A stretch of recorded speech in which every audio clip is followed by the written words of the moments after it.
রাজপ্রাসাদের অন্ধকার কোণে প্রতিধ্বনিত হয় চক্রান্তের শব্দ।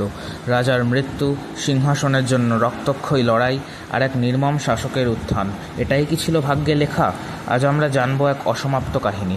বিম্বিসারের মৃত্যুর পর কেমন ছিল তার পুত্র অজাতশত্রুর শাসন, কেমন ছিল তার রাজ্য বিস্তার, সমাজের উপর প্রভাব এবং শেষ পর্যন্ত তার করুণ পরিণতি।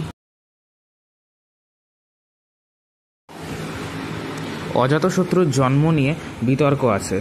জৈন ঐতিহ্য অনুসারে অজাতশত্রু রাজা বিম্বিসার এবং রানী চেল্লনার ঘরে জন্মগ্রহণ করেন, যিনি বৈশালীর রাজা চেতকের কন্যা ছিলেন এবং যিনি মহাবীরের মাতা রানী ত্রিশালার ভাই ছিলেন। অপরদিকে বৌদ্ধ ঐতিহ্য অনুসারে অজাতশত্রু রাজা বিম্বিসার এবং রানী কোশল দেবীর ঘরে জন্মগ্রহণ করেন, যিনি কোশলরাজ মহাকৌশলের কন্যা এবং প্রসেনজিতের বোন ছিলেন। এক সময়ের পরাক্রান্ত শাসক বিম্বিসার, যিনি ছিলেন মগধের শ্রেষ্ঠ রাজা, শক্তিশালী এবং বুদ্ধদেবের একনিষ্ঠ অনুগামী। কিন্তু কপালের লিখন ছিল ভয়ঙ্কর। নিজের পুত্র অজাতশত্রুর হাতেই তিনি বন্দী হলেন, পেলেন নির্মম মৃত্যুর স্বাদ। পিতার হত্যার পর ক্ষমতার শিখরে উঠলেন অজাতশত্রু। শাসন তার জন্য এক যুদ্ধক্ষেত্র, যেখানে তিনি ছিলেন অক্লান্ত, নির্মম এবং কৌশলী। তার রাজত্বে মগধ পরিণত হলো এক অপ্রতিরোধ্য শক্তিতে। বিম্বিসার ও একই সাথে তার ভগিনী কোশল দেবীর মৃত্যুতে ক্ষুব্ধ কোশলরাজ প্রসেনজিৎ একদা যৌতুক হিসেবে প্রদত্ত কাশী রাজ্য পুনরায় নিজের অধীনে নিয়ে এলে অজাতশত্রু কোশল রাজ্যের বিরুদ্ধে যুদ্ধ ঘোষণা করেন। প্রথম যুদ্ধে তিনি বিজয়ী হলেও পরের যুদ্ধে পরাজিত হন, কিন্তু গৌতম বুদ্ধের মতাদর্শে বিশ্বাসী প্রসেনজিৎ তাকে মুক্ত করে তার কন্যা বজিরাকে তার সাথে বিবাহ দিয়ে যৌতুক হিসেবে কাশী রাজ্য ফিরিয়ে দেন।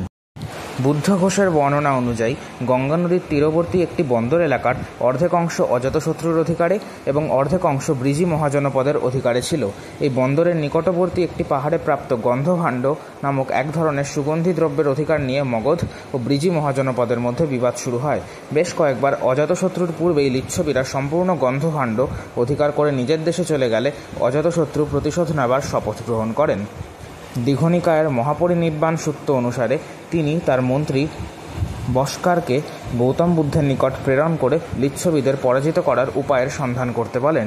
গৌতম বুদ্ধ মত দেন যে যতদিন লিচ্ছবীরা সম্মিলিতভাবে রাজনৈতিক পরিস্থিতি সম্বন্ধে আলোচনা করে একত্রিতভাবে মত গ্রহণ করবেন, নিজের দেহের আইন ও জ্যেষ্ঠদের উপদেশ মেনে চলবেন, নারীদের বিরুদ্ধে কোনো হিংসামূলক অপরাধে জড়িত থাকবেন না, ধর্মস্থান ও অর্হতদের সম্মান করবেন, ততদিন কোনো বৈদেশিক শক্তি তাদের কোনো ক্ষতি করতে পারবে না। এই উপদেশের ফলে অজাতশত্রু এরপর সামরিক শক্তির বদলে লিচ্ছবীদের মধ্যে বিভেদ সৃষ্টির চেষ্টা করে সফল হন এবং মগধের সেনা ব্রিজি মহাজনপদ অধিকার করতে সক্ষম হয়। জৈন ও বৌদ্ধ উভয় ধর্মেই অজাতশত্রুর উল্লেখ আছে।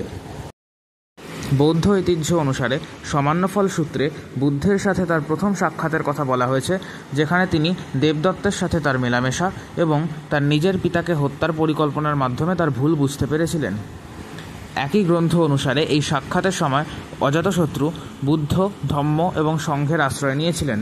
বুদ্ধ, ধম্ম এবং সংঘের প্রতি দৃঢ় ভক্তের উদাহরণ হিসেবে আরও বেশ কয়েকটি সূত্রে তার উল্লেখ একাধিকবার করা হয়েছে। তিনি শেষকৃত্যের পরে বুদ্ধের অস্থি এবং ভস্মের উপর একটি বিশাল স্তূপ নির্মাণ করেছিলেন এবং অজাতশত্রু সপ্তপর্ণী গুহায় রাজগৃহে প্রথম বৌদ্ধ পরিষদে উপস্থিত ছিলেন।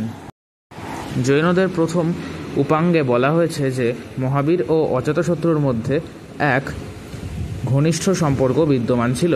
এতে আরও বলা হয়েছে যে অজাতশত্রু মহাবীরকে সর্বোচ্চ সম্মান করতেন এবং তার দৈনন্দিন কর্মকাণ্ড সম্পর্কে তাকে খবর দেওয়ার জন্য একজন কর্মকর্তা নিয়োগ করেছিলেন, যাকে প্রচুর বেতন দেওয়া হতো।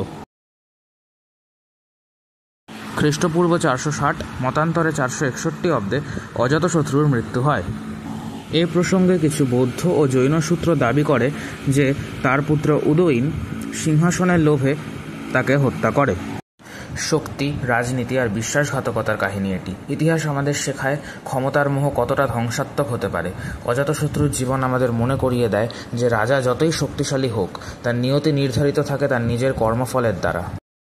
আপনি যদি ইতিহাস ভালোবেসে থাকেন তাহলে আমাদের চ্যানেল হিস্ট্রি এনথুসিয়াস্টস সাবস্ক্রাইব করুন। নতুন নতুন ঐতিহাসিক কাহিনীর জন্য আমাদের সঙ্গে থাকুন।